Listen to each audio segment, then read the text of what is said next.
예수님의 이 고난의 주제는 대단히 중요한 우리 기독교의 가장 핵심적인 교리요.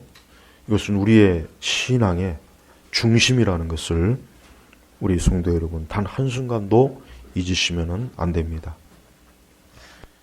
우리가 사복음서를 보면은 많은 사람들이 이 성경이 어떻게 쓰여졌을까 거기에 대해서 이제 우리 성도님들도 아마 가끔은 궁금하셨을 겁니다. 근데 어떤 분들은 이 성경이 영감된 말씀이니까 하늘에서 어떤 음성이 내려가지고 받아 적는 딕테이션 한다고는 생각을 하는 것 같아요. 그렇지 않습니다. 우리가 사도행전 1장에도 보면 알겠지만은 이 성경을 기록한 마태, 마가, 누가, 요한도 그렇고 그 외 다른 우리 성경도 마찬가지지만 특별히 이 복음서의 기자들은 절대 그냥 받아적기식의 성경으로 쓴 게 아니라는 것을 여러분 꼭 이해하셔야 됩니다. 그냥 불러주는 대로 쓴 게 아닙니다.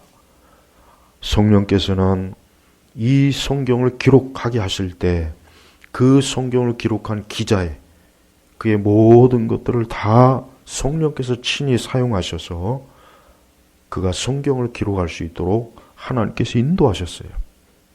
근데 한번 가만히 생각해 보십시오. 자, 마가가 예수님의 일생에 대한 그 기록을 하려고 하는 마음이 성령께서 감동을 주셨어요. 그래서 우리 예수님에 대한 그 생애를 기록을 해야 되겠구나.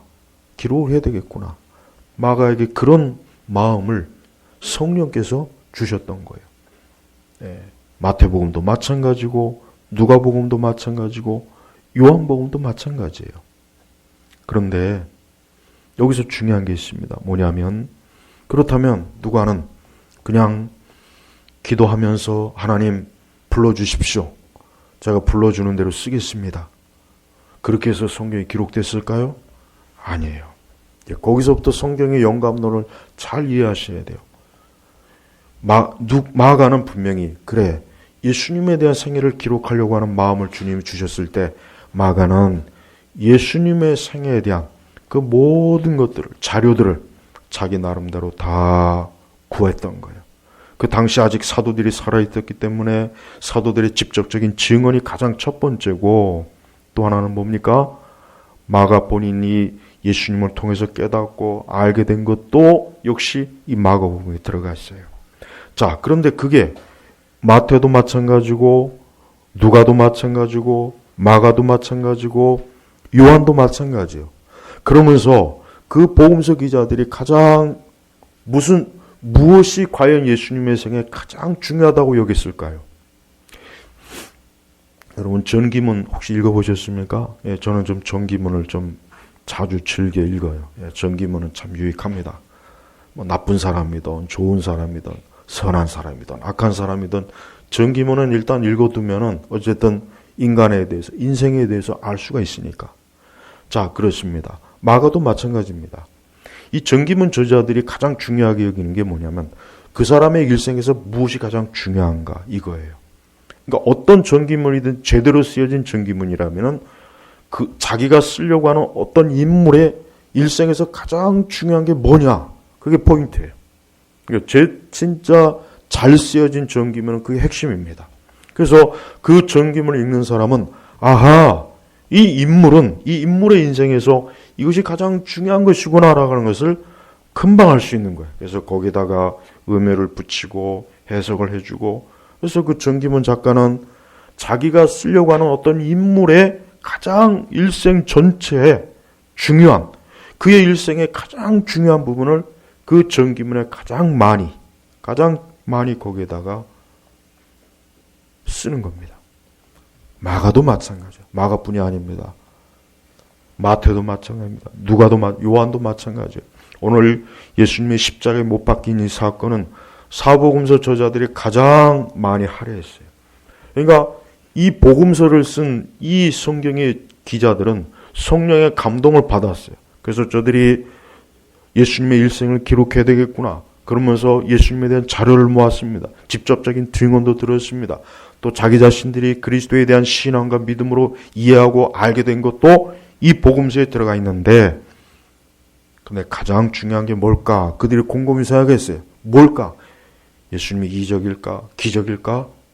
예수님의 어떤 다른 많은 것들일까? 그들이 곰곰이 생각해 보니까 예수님의 십자가예요. 고난이에요. 이게 가장 중요했던 거예요. 그래서 마태복음도, 오늘 마가복음도, 그 다음에 누가복음도, 지금 오늘 본문의 이 말씀은 마태복음 27장에, 누가복음 23장에, 요한복음 19장에 자세하게 나와 있어요. 그래서 예수님의 고난받으신 이 모든 것들을 더 입체적으로 알려면은 이 사복음서에 예수님의 고난당하신 것을 비교해 보면은, 예수님께서 이렇게 해서 고난당하셨구나 하는 것을 깨닫는 것입니다. 그리고 성령께서도 마찬가지입니다. 이들에게 영감을 줬어요. 예수님의 일생을 기록하려고 하는 그 성령의 영감을 줬습니다. 근데 성령의 뜻이 뭘까요? 무엇이 예수 그리스도의 생에 가장 중요하다고 성령께서 이 저자들에게 영감을 주었겠습니까? 그리스도의 고난입니다. 고난이에요. 바로 이게 가장 중요한 거예요. 그래서 복음서를 읽어보면은 사실 저는 성경의 다른 것보다는 복음서가 더 많이 자세하게 쓰여졌으면 좋았을 뻔했다. 그런 생각을 많이 해요. 오직하면 요한이 그러잖아요. 요한복음 뒤쪽에도. 이것 말고도 예수님께서 행하신 게 너무 많다. 그걸 다 기록한다면 아마 이 세상도 부족하다고 했어요. 그러니까 저는 사실 예수님의, 예를 들면 예수님의 어린 시절 어땠을까? 그러니까 예수님의 이 어린 시절의 기록이 없다 보니까 자꾸 저 불교에서 티벳에 가서 뭘 배웠다는 헛소리 하죠. 지금도 그걸 믿는 사람이 많아요. 예수님이 30살까지 저 인도 가가지고, 저 티벳에 가가지고 승려들한테 이적도 배우고 기적도 배우고, 그걸 믿는 사람들이 많습니다. 그래서 저는 그럴 때마다 복음서 기자들이 좀 더 그걸 예수님의 어린 일생을 좀 자세하게 기록해 줬으면 좋았을 텐데, 하지만 우리의 지혜보다는 하나님의 지혜가 탁월합니다. 하나님께서는 굳이 예수님의 그 어린 시절, 공생의 이전의 삶을 굳이 그렇게 시시콜콜 기록하는 걸 원치 않았어요. 진짜 성령께서 가장 원하신 건 뭐냐면 오늘 우리가 읽은 이거예요. 그리스도의 고난이에요. 바로 이겁니다. 이 사건이에요.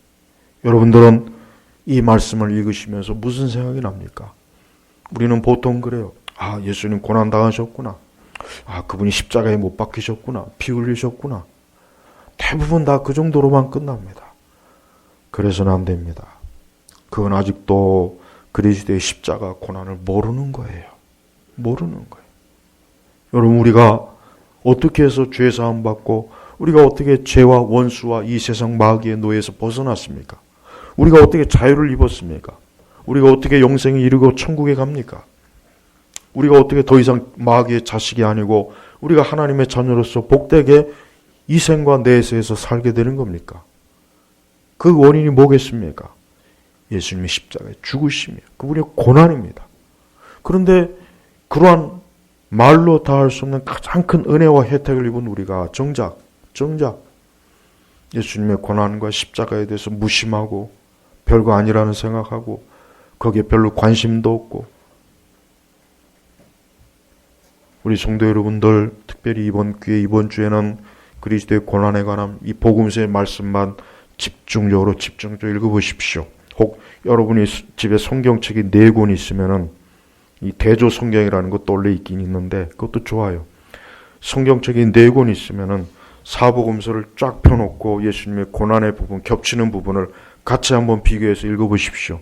그러면 예수님의 고난에 대해서 더 입체적으로 자세하게 알 수 있어요. 왜냐하면 복음서 기자들은 동일하게 쓰질 않았어요. 저들은 같은 예수님의 사건을 자기의 관점으로 봤기 때문에 이쪽에서 빠진 걸 이쪽에서 보완할 수 있고, 이쪽에서 빠진 걸 이쪽에서 보완할 수가 있어요. 그래서 우리는 예수 그리스도께서 정확하게 어떻게 십자가에서 죽으시고 고난받았는지를 자세하게 이 사복음서에 나타냅니다. 그만큼 성령께서는 이것이 중요하니까. 하나님께서는 당신의 아들 예수님의 십자가의 고난이야말로 모든 사람들이 알아야 될 가장 중요한 것이기 때문에 이 기록을 풍성하게 해준 것이에요. 만약에 복음서 기자들이 예수님의 고난에 대해서 그냥 간단하게 예수님 십자가에 죽으셨다, 단 몇 줄로 끝냈다면 얼마나 안타까울까요? 저 히터를 끄세요. 저 아까 왜 안 껐죠? 히터를 끄세요. 너무 더워요. 너무 더우면 막 좋습니다. 에어컨을 틀어야 돼. 잤지만. 예수님의 이 고난에 대해서는 하나님께서 가장 사람들에게 알기를 원하는 거예요. 우리 성도 여러분, 여러분들이 많은 지식이 있고 그동안 배운 게 있고 아는 게 있고 읽은 책도 있고 들은 것도 많을 겁니다. 그러나 어떤 게 가장 중요합니까? 그리스도의 고난을 그리스도를 아는 지식을 가장 중요하게 여기십시오. 그게 가장 중요한 거예요. 성도는 이 세상의 어떤 정치나 경제나 시사나 그것보다 먼저 그리스도의 고난, 그걸 더 잘 알아야 되는 거예요. 그걸 더 우선적으로 알아야 됩니다. 그걸 풍성하게 알아야 돼요. 그게 바로 그리스도의 사람들이에요. 그리스도의 사람들이 예수님의 고난에 대해서 잘 몰라요. 그러면서 정치가 어떻고 경제가 어떻고 문화가 어떻고 예술이 어떻고 그건 잘못된 거예요. 그거는 죄 짓는 거예요. 그건 죄입니다. 죄라는 걸 알아야 돼요. 예수님의 사람들이 예수님의 고난에 대해서, 주님에 대해서 가장 탁월하게 많이 알아야지. 그거는 잘 모르면서 다른 걸 많이 알아봐 뭐 하겠어요? 그건 부끄러운 거예요. 창피한 거예요. 성도는 그러면 안 됩니다. 성도는 예수님에 대해서 가장 많이 알아야 돼요. 우리가 알고 있는 지식 가운데 그리스도를 아는 지식이 가장 첫 번째가 와야지, 그게 만약에 두 번째나 세 번째가 온다면 그건 부끄러운 거예요.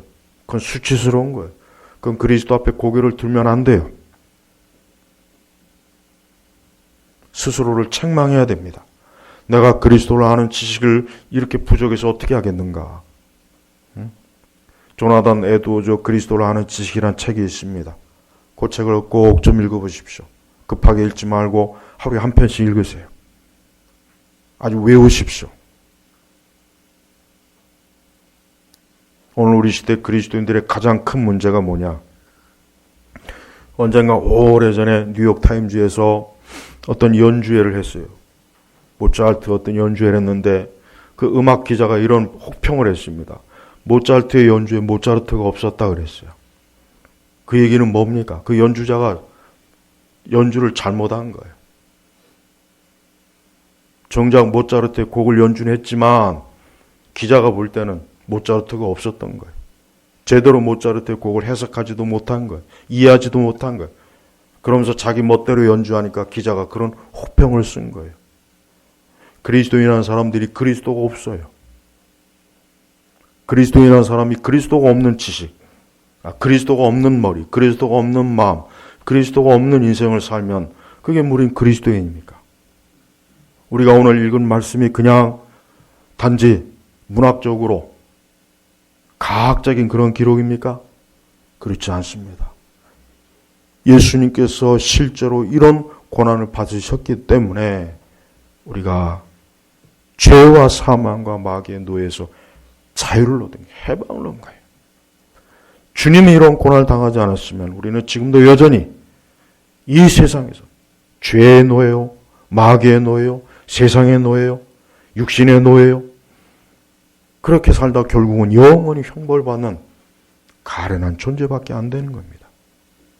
그러나 주께서는 우리에게 그러한 길로 가지 않도록 우리를 붙잡으셨어요. 자, 오늘 여러분 특별히 21절 같이 읽겠습니다. 알렉산더와 루포의 아버지 구레네 사람 시몬이 시골에서 와서 지나갈 때 그들이 그에게 강제로 예수님의 십자가를 지고 가게 하였다. 나중에 이 루포의 아들은 초대교회 아주 훌륭한 하나님의 일꾼이 돼요. 자, 보십시오. 이 알렉산더 루포의 아버지 구레네 사람 시몬이 이제 시골에서 유월절 잔치나 이런 것들을 보려고 올라왔어요. 근데 생각지도 못하게 그만 어때요? 이 시몬이 예수님의 십자가에 그 십자가를 지는데 로마의 군병이 예수님의 십자가를 잡고 지지 못하고 왜냐? 매를 맞고 얼마나 힘이 없어요. 그러니까 자꾸 넘어지니까 이 로마 군병이 답답한 거예요. 빨리 이 처형 끝나고 빨리 저기 맥주 마시러 가야 되는데 빨리 가서 좀 오늘 신나게 파티를 해야 되는데 이 도대체 이 예수라는 인간 이건 도대체가 이거 이래가지고 언제 처형이 끝나겠나. 그래서 가만히 살펴보니까 아마 시몬이 좀 덩치가 좋았던 것 같아. 근육도 있었고 너 일로 와 해가지고 너 이거 십자가 대신 져. 십자가는 여기 보니까 강제로 이 시몬은 느닷없이 예루살렘 구경이나 좀 하고 갈랬더니 느닷없이 어때요? 예수님의 십자가를 졌어요. 그런데 시몬이 그 당시에는 몰랐지만 그것이 얼마나 아마 저는 성경의 모든 인물 중에 이 시몬만큼 하나님의 축복을 받은 사람은 없다고 생각해요. 왜 그러느냐? 예수님의 십자가를 지고 갔어요. 여러분 이 알렉산더와 루포가 나중에 로마서에도 나오죠. 초대교회 아주 교회 하나님의 귀한 일꾼들이 되었어요. 이 시몬은 처음에는 느닷없이 로마 군병이 강제적으로 십자가를 지라니까 억지로 졌겠죠. 아마 지면서도 속으로 투덜투덜 걸었을 거예요. 도대체 내가 왜 이렇게 갑자기 이걸 줘야 돼? 그러면서 아마 갔을 거예요. 하지만 거긴 다 하나님의 은혜와 뜻이 있었어요. 강제로. 보십시오. 우리 모두가 다 그런 형편이에요. 우리도 마찬가지입니다. 여러분 우리가 무엇이 대단해서 우리가 예수님 믿습니까?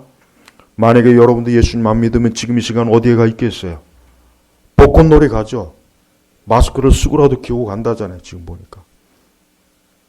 아니면 어디 가서 밤새도록 어제 토요일이니까 밤새도록 술 먹고 어디서 오늘 아침 한 12시나 2시나 3시쯤 늦지막히 일어나겠죠. 아니면 어디 놀러 갔던가. 아니면 육신의 정욕을 진탕 먹고 마시고 그러고 있을 겁니다. 네, 그러고 있을 거예요. 100% 그럴 겁니다. 그런데 강제로. 이 강제라는 건 뭡니까? 이게 하나님의 은혜예요. 거기에 시몬만 있었겠어요? 다른 사람도 많았어요. 근데 하필이면 하나님께서는 그 시몬을 선택했어요. 그래요. 우리도 육신의 정욕에 빠져있는 보잘것없는 짐승이에요. 괴물입니다. 흉측한 인간들이에요. 우리 마음속에도 얼마나 많은 죄가 있습니까? 그런 우리를 건져내셔서 그리스도의 십자가 앞에 무릎을 꿇게 하시고 우리를 구원하신 이게 바로 하나님의 은혜입니다. 이게 하나님의 은혜예요. 예수님께서는 그 십자가를 지고 가는 과정 자체가 너무 힘들어요. 너무 힘들어요. 제가 지난주에도 추천한 그 영화를 혹 보신 분들은 한번 영상을 생각해 보십시오. 십자가를 1톤 트럭에다가 실어다 주는 게 아니에요. 죄인들을 에쿠스에 태워가지고 골고다 언덕까지 올라가는 게 아닙니다. 그렇게 매를 맞고 무거워요. 몸 자체가 지금 걸을 수가 없는 상태인데 그 십자가를 죄수들에게 지게 해서 그걸 꼭 처형장까지 가게 하는 게 이 로마의 처형 방식이에요. 그러니까 이 십자가형은 그 시작부터 끝까지 아주 사람에게 가장 고통을 주는 겁니다. 가장 고통을 주는 거예요. 너무 고통스러우니까 로마 사람들은 로마 시민권을 있는 자들에게는 십자가형을 언도하지 않습니다. 오직 로마의 반역자들, 특히 반역자들, 황제나 로마의 반역한 자들은 제일 먼저 십자가형으로 딱 언도를 해버려요. 그러니까 가장 로마 제국이 볼 때 가장 극한 흉악범은 전부 다 십자가형으로 다 죽이는 겁니다. 근데 바로 그런 형을 누가 받았습니까? 예수님이 받으신 거예요. 여러분 한번 생각해 보시죠. 우리를 위해서 이 주님께서 십자가의 고난을 당하신 거 이게 그냥 간단하게 예수님 십자가에 죽으셨어? 그런가 보지 뭐. 그분이 죽으셨대. 우리 찬송가에 보면은 이 구찬송가도 그렇지만 난 이 개혁 찬송가가 아주 못마땅한 게 뭐냐면 예수님에 대한 십자가 찬송이 너무 없어요. 좀 그런 것 좀 많이 집어넣지. 이 편집자가 내가 볼 때는 좀 잘못된 사람이야. 신학이 복음이 뭔지도 모르는 사람이야. 우리의 찬송가의 대부분이 십자가로 다 사실은 채워져 있어야 돼. 그리스도의 고난으로 다 채워져 있는 찬송가가 그런 찬송가 사실 가난 좋은 겁니다. 성도 여러분, 우리가 오늘 생명을 얻고 나음을 얻고 우리가 지옥의 자식에서 하나님의 자녀가 된 게 다 누구 때문입니까? 그리스도의 전적인 공력, 그분의 사랑이에요. 그분의 은혜입니다. 자, 보십시오. 계속해서 보겠습니다. 23절을 보니까 같이 읽겠습니다. 무리가 그분께 모략을 섞은 포도주를 드렸으나 예수께서 받지 않으셨다. 여러분, 모략이 뭔지 아십니까? 모략이 뭐예요? 마취제, 마취.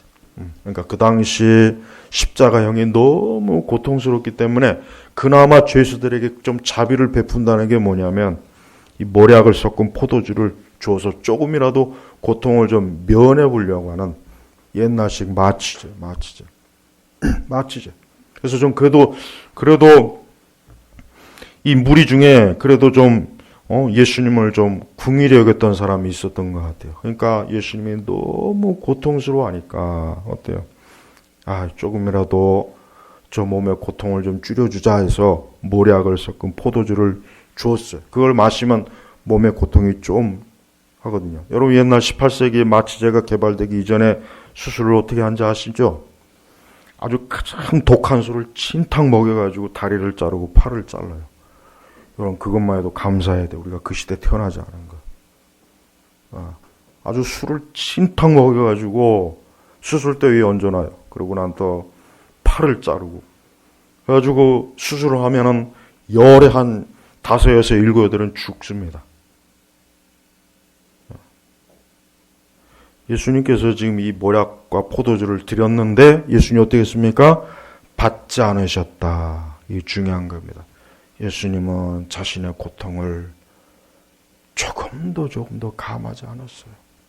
우리 같으면은 뭐라도 빨리 마셔서 조금이라도 고통이 경감된다면 냉큼 마실 텐데 주님은, 우리 예수님은 안 마셨어요. 받지 않으셨다. 그러니까 의도적으로 받지 않은 거예요. 정신이 혼미해서 받지 않은 게 아니라 의도적으로. 그분은 십자가에서 온전히 고통을 받으신 거예요. 온전히 고통을 받으신 거예요. 조금도 십자가의 고통을 경감시키려고 하지 않으셨어요. 우리는 반대잖아요. 우리가 주님을 위해서 고난당하는 게 싫죠. 주를 위해서 고난당하고 어려움을 당하는 건 조금이라도 줄여보려고 애를 쓰지 않습니까? 근데 주께서는 아니에요. 있는 그대로 고통을 받으시려고 한 거예요. 있는 그대로. 여러분들 제발 이번 한 주간 동안 그리스도의 고난에 대한 말씀을 세세하게 보십시오. 그 말씀을 가볍게 보지 마십시오. 한 구절 우리 주님께서 당한 고난이 어떠한 것인가를 이 말씀을 통해서 깊이 보셔야 됩니다. 그게 여러분의 영혼 속에서 주의 고난이 직접적으로 와 닿을 정도로 말씀을 좀 보십시오. 그런데 그 다음에 벌어진 일이 또 뭡니까? 십자가에 못 박고 옷을 나눠요. 죄수들 옷을 서로 나눠 갖는 거예요. 이게 이미 다 구약 성경에 기록되어 있죠. 자, 예수님을 십자가에 못 박은 때가 언제라고 했습니까? 오전 9시요. 오전 9시. 오전 9시. 33절에 보면은 정오가 되었을 때 어둠이 온 땅에 엄습하여 오후 3시까지 계속되었다 했어요. 예수님께서 통상적으로 십자가에 못 박힌 시간을 6시간으로 잡습니다. 통상적으로. 6시간. 여러분, 사람이 이 6시간 동안 십자가에 못 박히는 거는 저는 그 그리스도인 의사들이 기록한 그 예수님의 그 십자가형에 대한 자세한 기록을 읽어봤습니다. 물론 제가 의사가 아니니까. 근데 그 자세하게 풀어진 그 의사들이 쓴 기록을 보니까 십자가형은 정말 고통스러운 거래요. 그냥 빨리 죽여주는 게 좋은데 일부러 고통을 질질 끌게 하는 거예요. 몸에서 물과 피가 쏟아져져 숨을 한 번 쉴 때마다 머리끝부터 발끝까지 온 고통이 밀려온답니다. 견뎌낼 수가 없대요. 견뎌낼 수가 없대요. 그래서 현대 의사들도 이 십자가형을 받는 것 자체가 까무러쳐서 죽을 일이랍니다. 예. 여러분, 근데 그것을 1시간도 아니고 2시간도 아니고 6시간 동안이나 그 고통스러운, 그 무거운, 그 두꺼운 그 못으로 이 발을 겹쳐놓고 이 발목에다 박았죠. 여기다 박았죠. 여기다 박은 거예요. 여기가 아니라 여기에. 여기다 박았죠. 그러면 몸의 하중이 어떻게 됩니까? 계속 늘어지는 거 아니에요. 이게 찢어지는 거예요. 찢어지는 거예요. 한번 생각해 보시죠. 그리고 아래서는 이 못 박은 이 발목에 못을 겹쳐서 박았거든요. 그러니까 아래서 이 처지지 않도록 받침목이 있어요. 저는 그 글들을 우리 교우분들이 다 좀 봤으면 좋겠더라고요. 우리는 단지 예수님이 십자가에 못 박혔어. 못 박였어. 그 필리핀인가 어디에서는 지금도 하는지 모르겠는데 그 카톨릭 교도들이 하도 이상한 짓을 많이 하는데 그 필리핀에는 사람들이 실제로 예수님의 그 십자가형을 흉내낸다고 그거 하는 게 있어요. 아마 유튜브에 영상이 있을 겁니다. 지금도 하는지 모르겠지만 요즘 못 하겠네. 요즘은 이것 때문에. 실제로 그 예수님의 그 십자가형을 모방한다고 해서 막 그런 게 있어요. 근데 그거는 아니에요. 그건 아니에요. 진짜로 예수님의 십자가에 못 박힌 형은 보기에도 끔찍합니다. 보기에도 끔찍하다고 그래요.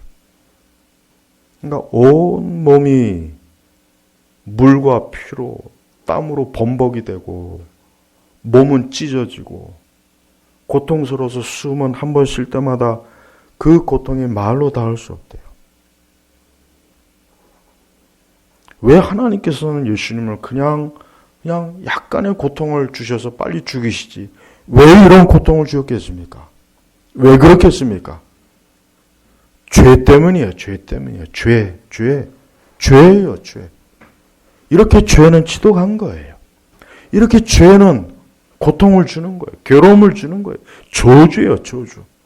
여러분 세상이 왜 오늘 우리 세상이 왜 그렇습니까? 바이러스 때문이 아니에요. 죄 때문에 그러는 거예요. 죄 때문에.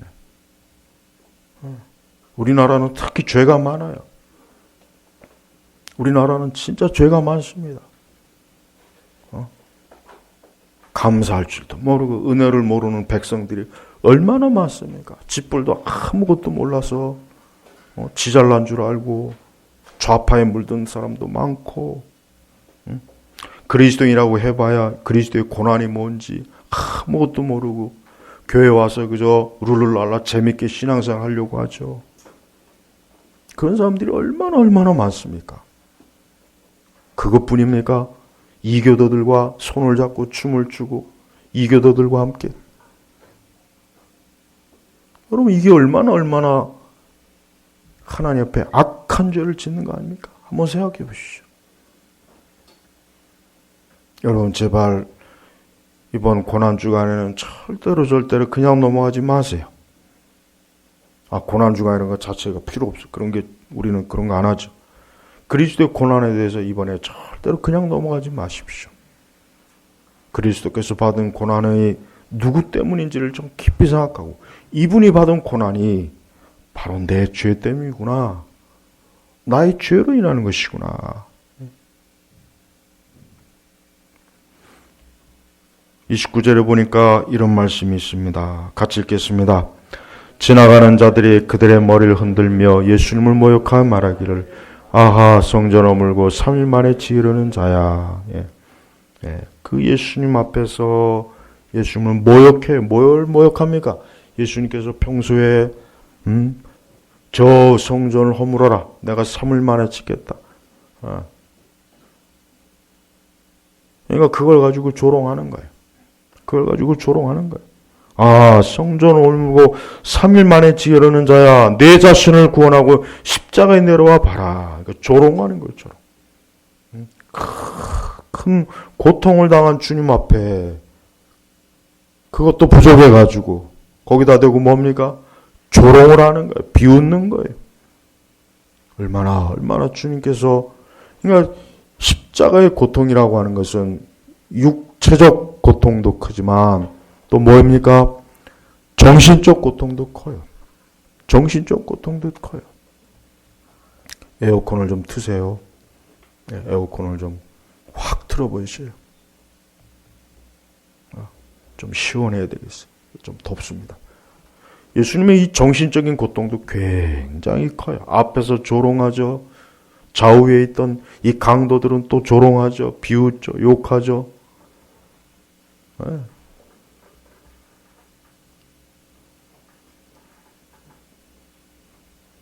성도 여러분, 우리 주님께서 이러한 모욕을 당했다는 것도 기억하십시오. 모욕. 우리 그리스도인들이 신앙생활 하다가 신앙으로 인해 모욕을 당할 때 반드시 예수님을 기억하십시오. 예수님은 모욕을 당할 뻔이 아닌데, 그럴 만한 일을 하신 분이 아닌데 그분이 모욕을 당했어요. 모욕. 우리는 우리가 신앙생활하고 우리가 주를 믿고 예배를 드리고 우리가 하나님을 경외할 때 세상이 우리에 대해서 모욕을 줄 때 그거를 당연하게 여겨야 됩니다. 당연한 거예요. 우리 주님께서도 날 위해서 저렇게 큰 엄청난 모욕을 당하셨는데 내가 뭐라고 뭐 이것 갖고 이렇게 절대 신앙생활 하다가 모욕당할 때 조금 더 마음에 두지도 마세요. 당연한 거예요. 우리 주님도 모욕을 당했어요. 우리 주님도 조롱받았어요. 비웃음 당했어요. 매를 맞았어요. 우리는 우리의 신앙생활 할 때 당연히 내가 신앙생활 하다가 모욕을 당하고 욕을 먹고 비웃음 당하고 조롱 당하는 거 이건 당연한 거야. 이건 당연한 거지. 우리 주님도 그러셨네. 우리 주님은 내가 상상할 수 없는 고통을 당했는데 뭐 이까짓 것 조금 더 신경 쓰지 마십시오. 우리 주님이 당하신 것에 비하면 우리는 아무것도 아니에요. 그래서 기독교는 고난이 많아요. 그러니까 참된 기독교는 고난이 많습니다. 참된 기독교 신앙은 고난이 많아요. 그리고 고난을 회피하지 않습니다. 그 고난을 회피하지 않아요. 고난 앞에서 부끄럽게 무릎을 꿇거나 뒤로 물러가거나 고개를 숙이거나 그러지 않습니다. 그냥 고난을 당하는 겁니다. 그게 하나님의 뜻이에요. 우리는 그리스도를 위해서 고난을 당하는 것을 오히려 찾아야지 고난 안 당하기 위해서 피해 다니거나 도망치지 마십시오. 그것은 그리스도인으로서 전혀 합당하지가 않은 거예요. 우리 주님께서 어디 도망갔습니까? 아니요. 우리 주님은 얼마든지 도망갈 수가 있었어요. 그리스도를 위해서 고난한다고 도망간다면 그건 소크라테스보다 못한 거예요. 한낱 이 땅의 대의를 위해서도 악법은 법이다 그런 헛소리 해가면서 그래도 죽으려고 했던 사람보다 더 부끄러운 거예요. 더 부끄러운 거예요. 내 자신을 구원하고 십자가에 내려와 봐라. 능히 그럴 수 있었어요. 능히 천사를 부르면은 하늘의 천사들이 와서 예수님을 십자가에 내려놓게 하시고 그분을 그 예루살렘의 왕의 자리에 앉게 하시고 저 로마 시저의 황제 자리에도 앉게 하셨습니다. 그런데 그렇게 하지 않았어요. 스스로 구원할 수 있었지만 구원하지 않았습니다. 죽기를 자청 거예요. 죽어야 되는 거예요. 그리스도는 죽어야 됐습니다. 예수님은 죽어야 됐기 때문에 거기서 살으시면 안 되었던 거예요. 그래서 예수님께서는 내 자신을 구원하고 십자가에 내려와 봐라 했지만은 그러질 않았습니다. 그럴 수 있음에도 불구하고 그러지 않았던 거예요. 이 대제사장들과 서기관들도 같이 모욕을 하죠. 31절에 같이 읽겠습니다. 대제사장들과 서기관들과 함께 그와 같이 서로 모욕하여 말하였다. 그가 다른 사람들은 구원하였으나 그 자신은 구원하지 못하는구나. 보세요. 얼마나 아주 이 대제사장들과 서기관들도 아주 뼈아픈 데를 딱 찔러요. 뼈아픈데. 같은 말로 평소에 그렇게 다른 사람들을 구원한다고 그렇게 복음을 전하고 사방천지에 다니더니 너는 너 자신을 구원을 못하는구나. 못하는구나. 그 앞에서 또 모욕. 이 모욕이란 말이 두 번 나왔습니다. 29절하고 31절에 두 번 나왔죠. 이 얼마나 여러분. 이 모욕이라고 하는 게 여러분 쉬운 게 아니에요. 그죠? 이 모욕을 받는 건 그렇게 쉽지가 않습니다. 어려워요. 네. 근데 예수님은 이러한 모욕을 그 십자가에서 받았어요. 그 엄청난 육체적 고통에 거기다가 이 정신적 고통도 주는 거예요. 정신적 고통. 계속 그 앞에서 쫑알쫑알 거리면서 약을 올리는 거예요. 비웃는 거예요. 조롱하는 거예요. 어디 너 자신을 구해내봐라. 내려와봐라.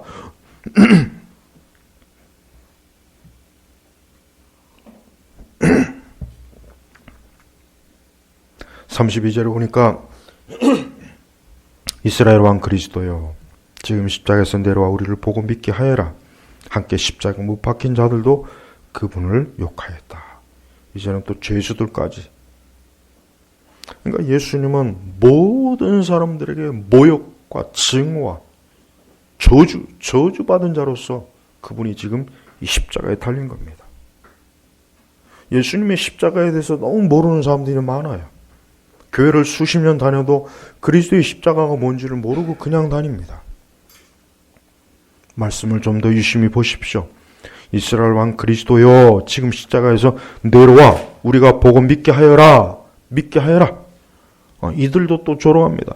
함께 십자가에 못 박힌 자들도 그분을 욕하였다. 모욕. 세 번이나 예수님 모욕을 당했습니다. 계속 모욕을 당하시는 거예요. 계속. 자, 우리 33절로 넘어가겠습니다. 같이 읽겠습니다.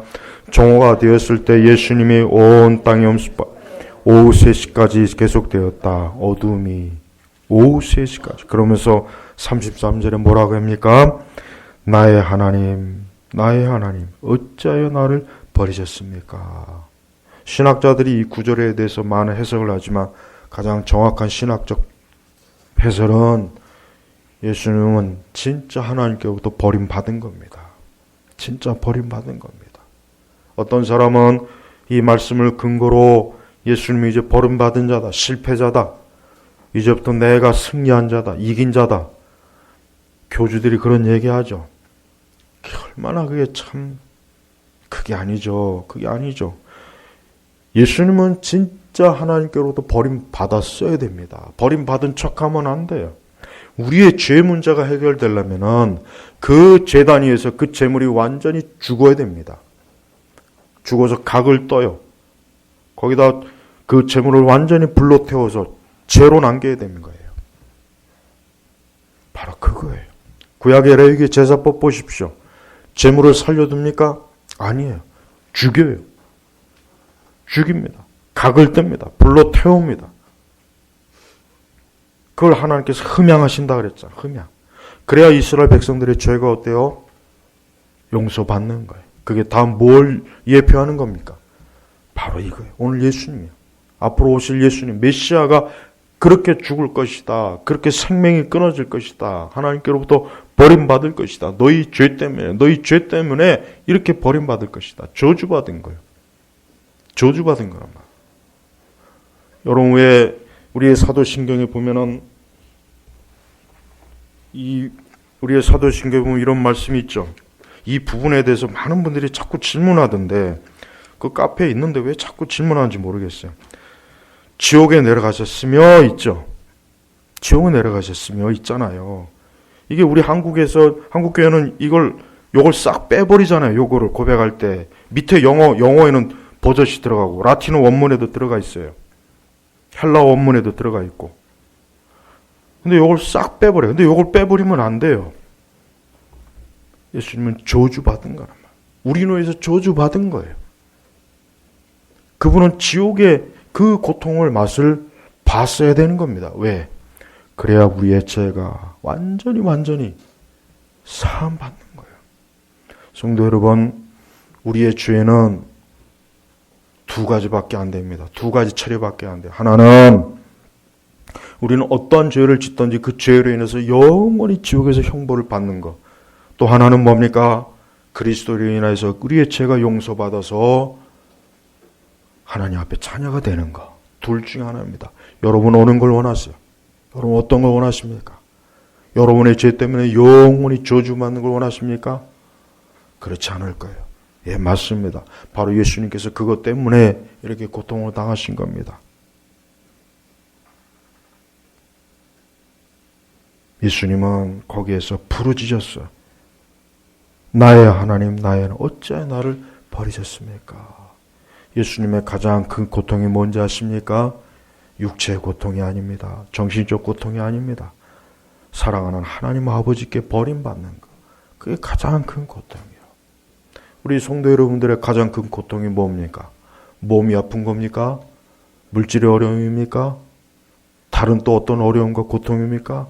아니요. 참된 성도라면 하나님 아버지와의 교제를 끊기는 것. 그게 가장 큰 고통이에요. 진정한 성도는 하나님과의 교제가 끊기는 걸 가장 고통스럽게 여겨요.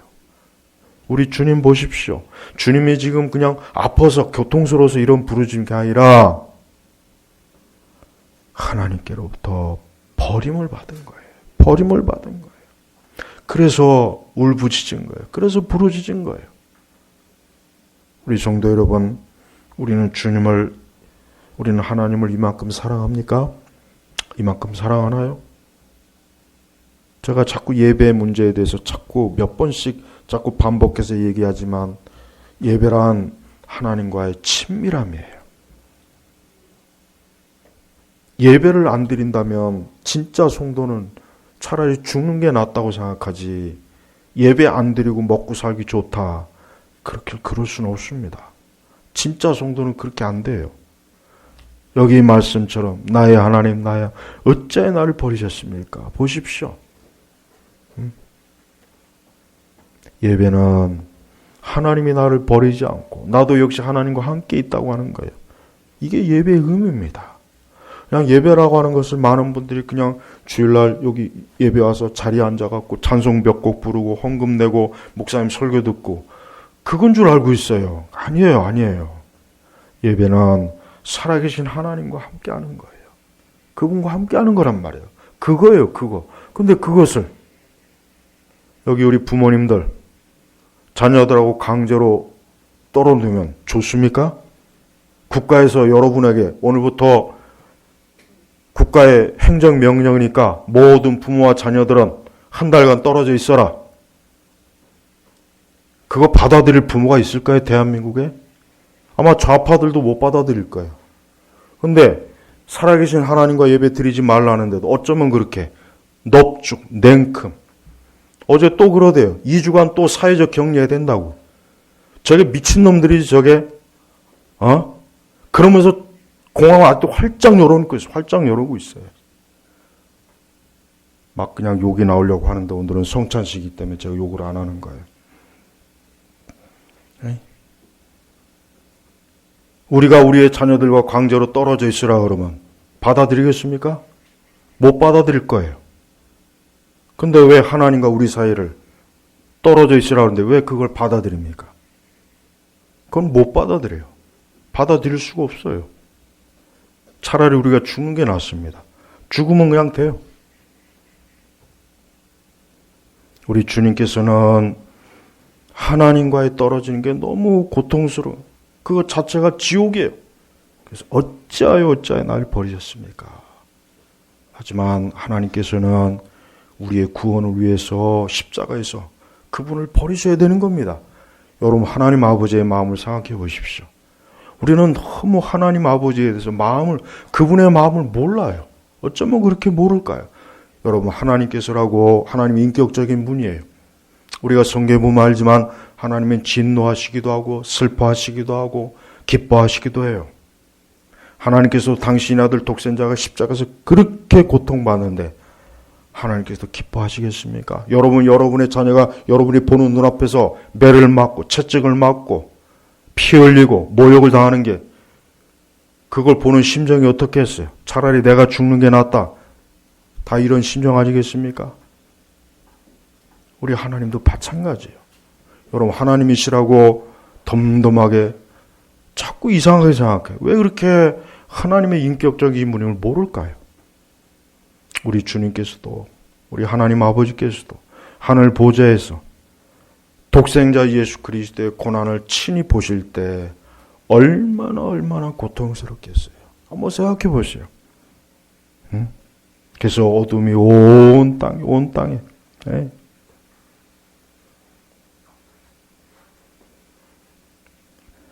37절 같이 읽겠습니다. 예수께서 큰 소리를 지르시고 숨을 거두셨다. 결국은 큰 소리를 숨을 거두셨어요. 하나님의 아들이 숨을 거두셨습니다. 죽은 자를 살리고 바다 위를 걸으시고 병든 자를 살리고 귀신을 쫓으시는 그분이 숨을 거뒀어요. 그분은 숨을 거둘 수 있는 분이 아닌데 숨을 거뒀습니다. 그분의 인성이 우리와 똑같은 이 육체가 숨을 거두신 거. 왜요? 그래야 우리가 우리의 죄값이 그분을 치르게 되는 것이기 때문에 그렇습니다. 그래서 38절에 놀라운 일이 벌어졌습니다. 같이 읽습니다. 그러자 성전의 휘장이 위에서부터 아래로 둘로 찢어졌다. 히브리서에 여기에 대한 말씀 의미가 자세히 나오죠. 성전의 휘장. 여러분, 성전의 휘장은 그거는 못 찢습니다. 사람의 힘으로도 못 찢고 황소가 몇 마리 양쪽에서 잡아야 겨우 찢어질 정도의 엄청난 강도의 그 천이에요. 그냥 뭐 종이 찢듯이 우리 이렇게 아니에요. 굉장히 두꺼워요. 일반적인 실이 아닙니다. 그래서 그걸 찢으려면 사람의 힘으로는 못 찢어져요. 칼로도 잘 안 됩니다. 근데 성전의 휘장이 위에서부터 아래까지 둘로 찢겨졌다. 이제 뭡니까? 더 이상 하나님과 우리 사이에 막힌담이 없는 거예요. 누구 때문에요? 그리스도의 이 고난 십자가 죽으심 때문에 이제 하나님과 우리 사이에 막힘이 없는 거예요. 막힘이 없는 거예요. 그래서 오늘 우리가 이렇게 예배를 드릴 수 있는 거예요. 그래서 우리가 오늘 이렇게 이제 더 이상 짐승을 잡지도 않아도 되고 피 흘리지도 않아도 되고 성전 같은 거 필요 없이 이렇게 하나님 말씀을 가지고 자유롭게 예배를 드릴 수 있는 그 은혜가 누구로 인해서? 그리스도로 인해서 성전의 이상이 찢어진 거예요. 이 성전의 이상이 찢어졌다는 것은 이제 뭡니까? 더 이상 이젠 제물도 아니고 성전도 아니고 이제 누구든지 그리스도를 믿으면 다 하나님께로 올 수 있다고 하는, 이젠 사제도 필요 없어요. 교황도 필요 없습니다. 추기경도 필요 없습니다. 미사 같은 거 안 해도 돼요. 휘장이 위에서부터 아래로 찢어졌어요. 이제 막힌 담이 사라진 거예요. 근데 그때 놀라운 일이 벌어졌습니다. 39절에 같이 보겠습니다. 예수님을 마주보고 서 있던 백부장이 예수께서 이렇게 숨을 거두는 보고 말하였다. 이 사람은 참으로 하나님의 아들이셨다. 이 백부장은 참 놀라운 사람이에요. 다른 사람들은 예수님의 놀라운 이적을 행하고도 안 믿었는데 이 사람은 예수님이 그렇게 고통을 당한 모습을 보고 예수님을 믿었어요. 이 하나님의 은혜입니다. 하나님의 역사입니다. 여러분, 그리스도의 고난을 보시고 무슨 생각하십니까?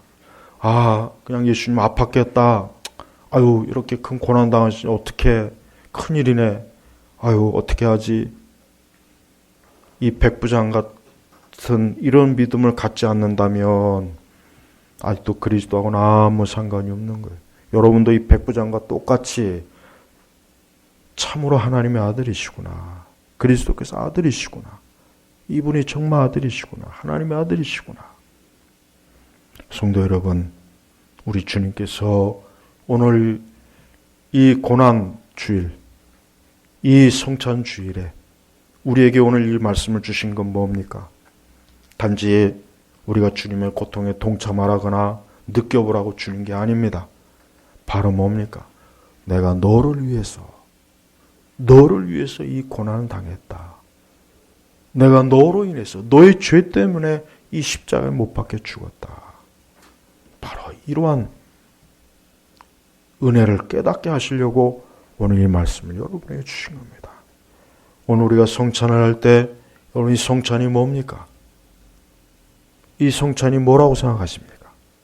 그냥 포도주 한 잔 먹고 떡 하나 먹고 끝나는 겁니까? 아니에요. 이 성찬은 바로 오늘 이 말씀의 의미를 영적으로 담은 거예요. 오늘 이 말씀이 이 성찬에 다 담겨져 있는 거예요. 그래서 우리가 성찬을 먹고 마실 때마다 그리스도의 죽으심을 생각하고 기억한다는 그 고린도서의 말씀에 그대로 이 성찬은 오늘 우리가 그리스도의 피로 그분의 십자가의 고난으로 우리가 새 사람이 되고 하나님의 자녀가 되고 천국의 백성이 되고 모든 저주가 다 끊어지고 이젠 더 이상 마귀가 나에게 권세를 누리지 못한다는 것을 오늘 성찬을 통해서 보여주는 것입니다. 오늘 이 성찬을 받을 때 우리 온 성도 여러분들 혹 이제까지 성찬을 어떻게 받으셨든 간에 이제부터는 이 성찬이 우리 주님께서 오늘 이 말씀처럼 이런 고난을 당하시고 이런 고통을 당하셔서 내가 오늘 이렇게 주 앞에 나올 수 있었고 자유할 수 있었고 더 이상 죄의 종노릇하지 않고 마귀의 종노릇하지 않고 이 세대의 종노릇하지 않고 하나님의 백성으로 이 다음에 영생을 누릴 수 있구나 하는 그 믿음을 가지고 오늘도 주 앞에 감사하고 주님이 주신 그 은혜를 깊이 감사하는 그런 성찬이 되시길 주님의 이름으로 축복합니다. 기도하겠습니다. 살아계신 하나님 아버지 감사합니다. 오늘 이 시간에도 우리 주님께서 그 십자가의 고난 당하신 것을 오늘 이 말씀을 통해서 온전히 깨닫고 알므로 또 믿음으로 우리 역시 이 백부장과 같은 믿음 또 우리 역시 우리 앞세대 수많은 그리스도로 인하여서 구원받는 하나님의 자녀 지금 이 시간 천국에 있는 주의 영광스러운 자녀와 함께 같은 자리에 설 수 있도록 우리를 그 거룩한 은혜의 자리 구원의 자리로 이끄시옵소서. 감사하며 우리 주 예수님의 이름으로 기도 올렸습니다. 아멘.